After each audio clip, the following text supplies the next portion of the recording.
জুলাই সনদ বাস্তবায়ন আদেশকে তারা অসাংবিধানিক কেন নয় এই মর্মে ডিক্লারেশন চেয়েছে।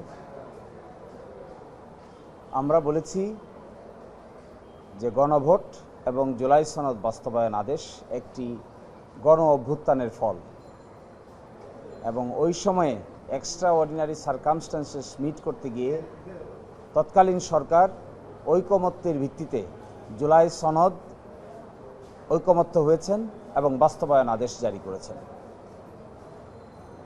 এবং এই বিষয়টা নিয়ে এখন যারা প্রশ্ন তুলছেন, আমরা আদালতকে বলেছি এটি আত্মঘাতী একটি প্রশ্ন উত্থাপন করেছে। বুঝে হোক না বুঝে হোক, যারা এই প্রশ্ন আবার আদালত গিয়ে সেটেল করতে চাচ্ছেন, তারা বাংলাদেশের যে পার্লামেন্ট নির্বাচন হয়েছে, যে গণভোট হয়েছে, সেগুলোকে প্রশ্নের সম্মুখীন করছেন। যদি জুলাই সনদ বাস্তবায়ন আদেশ এবং গণভোট এই দুটি প্রশ্নবিদ্ধ হয়, তাহলে বিগত সরকারের আমলে যে 16 মাস দেশ পরিচালনা করেছেন তার সব কিছুই অসাংবিধানিকতার বেড়াজালে আবদ্ধ হবে। আর তা করে আজকালকার সরকারের পক্ষ থেকে এক ধরনের ইন্ধন যোগানো হচ্ছে। এই ইন্ধনের অংশ হিসেবে কেউ কেউ এই বিষয়গুলোকে আদালতের কাঁধে বন্দুক রেখে বাকি কাজ করতে চাচ্ছেন। আমরা বলেছি এটি সম্পূর্ণরূপে আত্মঘাতী পদক্ষেপ। এখান থেকে যদি সরে না আসেন, তাহলে জুলাই সনদ, জুলাই মাস অফ সার্চ কিংবা পরবর্তীতে জুলাই সনদ বাস্তবায়ন আদেশ এগুলো যদি প্রশ্নবিদ্ধ হয়, তাহলে গণভোট প্রশ্নবিদ্ধ হয়, নির্বাচন প্রশ্নবিদ্ধ হয় এবং একই সাথে আগামীর পার্লামেন্টও প্রশ্নবিদ্ধ হয়। তারা বলেছেন এগুলো সংবিধানে নাই। এগুলো যদি সংবিধানে নাই, তারপরে ঐকমত্যের ভিত্তিতে বিশেষ সারকামস্ট্যান্সে সেগুলি করা হয়েছে।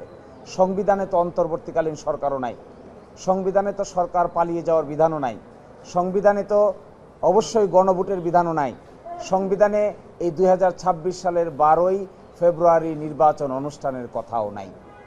তাহলে এগুলো কি করে হয়েছে? এগুলো সবগুলো হয়েছে একটা এক্সট্রাঅর্ডিনারি সিচুয়েশনকে মোকাবেলা করতে গিয়ে আইনগতভাবে সলা পরামর্শ করে এক একটা পদক্ষেপ নেওয়া হয়েছে। বাংলাদেশের সংবিধানে তো এই কথা লেখা নাই যে সরকার পালিয়ে বিদেশ চলে যাবে। বাংলাদেশের সংবিধানে তো এই কথাও লেখা নাই যে মাননীয় প্রধান বিচারপতি সহ সুপ্রিম কোর্টের বিচারপতিরা পদত্যাগ করবেন।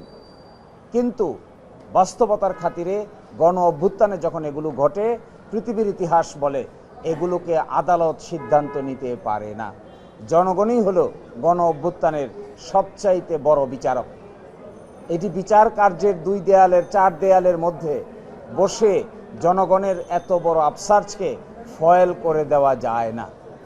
যদি আমরা বলেছি এটাই, এবং এখানে তাও বলেছেন যে দ্বিতীয় সংসদ শপথ কে নেবেন, কে দিবেন? এই আইনের 8 ধারায় বলা আছে দ্বিতীয় শপথ তিনিই দিবেন, যিনি সংসদ সদস্যদের শপথ দিবেন তিনিই দিবেন। অর্থাৎ প্রধান নির্বাচন কমিশনার দিয়েছেন, এখানেও প্রধান নির্বাচন কমিশনার দিবেন। স্পষ্ট আইনের বিধানকে ওনারা এখন এসে বলছেন এগুলো অসাংবিধানিক। এগুলো যদি অসাংবিধানিক হয়, তাহলে হয়তো তারা ক্যালকুলেট করতে পারছেন না নির্বাচনও কিন্তু অসাংবিধানিক হবে। এটা যদি অসাংবিধানিক হয়, তাহলে মধ্য রাস্তায় এসে গণভোট যে করা হলো এটাও অসাংবিধানিক হবে। গণভোটকে মানছেন না, নির্বাচনকে মানছেন, তাহলে কি দাঁড়ালো? যারা গণভোটকে মানেন না, একই দিনে তো গণভোট হলো, একই দিনে নির্বাচন হলো।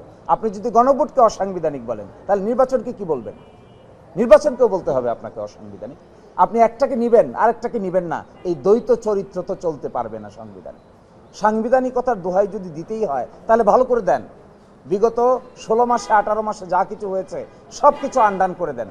তা যদি করেন, তা যদি করতে চান করেন, একটা গণ অভ্যুত্থানকে যদি ফয়েল করতে চান করেন, একটা বিপ্লবকে যদি নষ্ট করতে চান করেন।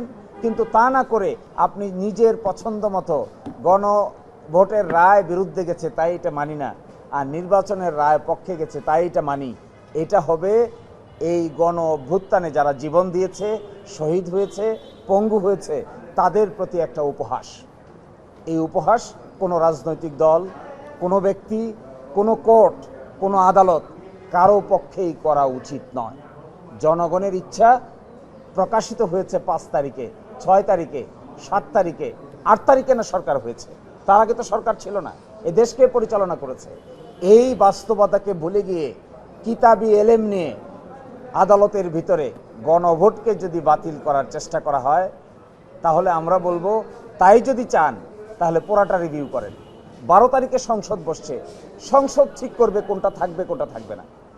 সংসদ ঠিক করবে কোন অংশ 2/3 মেজরিটিতে পাশ করবে, কোনটা পাশ করবে না। আদালতের কাজ কি? আদালত ঠিক করবে? আদালত বলতে পারবে এটা যে জুলাই অভ্যুত্থান ঠিক না বেঠিক? আদালত বলতে পারে এই কথা গণ অভ্যুত্থান ঠিক না বেঠিক? আদালত বলতে পারে এই কথা জুলাই বাস্তবায়ন আদেশ ঠিক না বেঠিক? এটা তো আদালতের সাবজেক্ট ম্যাটার না। আদালতের সাবজেক্ট ম্যাটার না হয়ে এটি subject matter of the parliament. কিন্তু পার্লামেন্টের জন্য আগামী 10 দিন সময় অপেক্ষা করার মতো ধৈর্য দেখাইতে পারছেন না। আমরা মনে করি নিশ্চয়ই এর পিছনে একটা গভীর এজেন্ডা লুকিয়ে আছে, যেখানে 10 দিন সহ্য করার মতো ধৈর্য আপনাদের নাই। তো আমাদের সাবমিশন হলো, আমরা মনে করি আদালত এখানে ইন্টারফেয়ার করবেন না।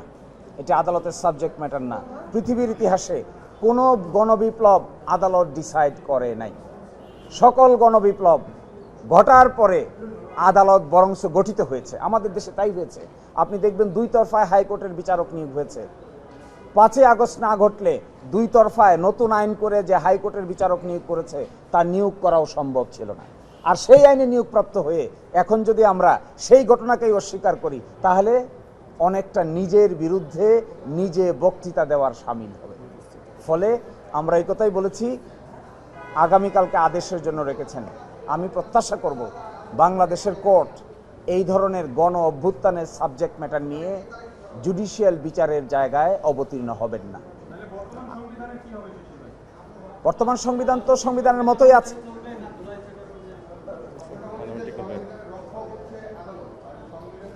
অভ্যুত্থানের রক্ষককে, জুলাই অভ্যুত্থানের রক্ষককে আমি আপনি না আদালত? জুলাই অভ্যুত্থানের অংশ হিসেবে যারা নিয়োগপ্রাপ্ত হয়েছেন তাদের কাজ কি?